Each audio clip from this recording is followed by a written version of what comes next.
केल्या, जागृती केली, मोर्चे केले, आंदोलनं केली, अशा व्यक्तीला आता अभयजींनी सांगितलं त्यांची पार्श्वभूमी काय आहे, तर यांना टार्गेट बनवण्यासाठी हे केलं आणि त्याचबरोबर म्हणजे अगदी शेवटच्या क्षणी स्वतःच्या वडिलांना सुद्धा भेटू शकले नाही, ही परिस्थिती याच्यामध्ये आहे.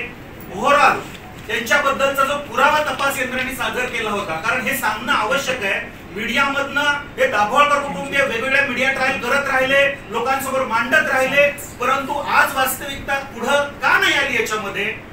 2007 ला तत्कालीन एका प्रवक्त्याने मेल पाठवला डॉक्टर तावडेंना आणि त्या मेल मध्ये काय लिहिलं होतं, महाराष्ट्रात अंधश्रद्धा कायदा येतो आहे, याला आपण विरोध केला पाहिजे.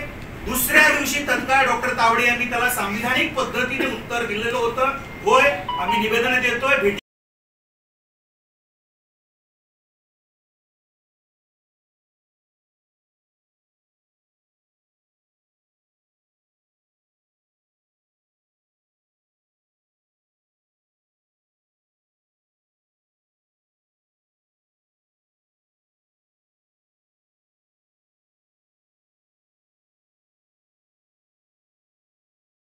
2016 ला म्हटलं जातं नाही नाही हे दोघं आरोपी नाहीयेत. आरोपी कोण, तर सारंग अकोलकर आणि विनय पवार. आणखीन थेअरी बदलत जाते आणि 2018 ला सचिन अंदुरे आणि शरद करसकर पकडले जातात. जे साक्षीदार सुरुवातीला सांगतात की सचिन विनय पवार आणि सारंग अकोलकर हे मारेकरी आहेत, ते साक्षीदार नंतर सांगतात नाही नाही ते नाही, हे दोघं आहेत त्याच्यामध्ये.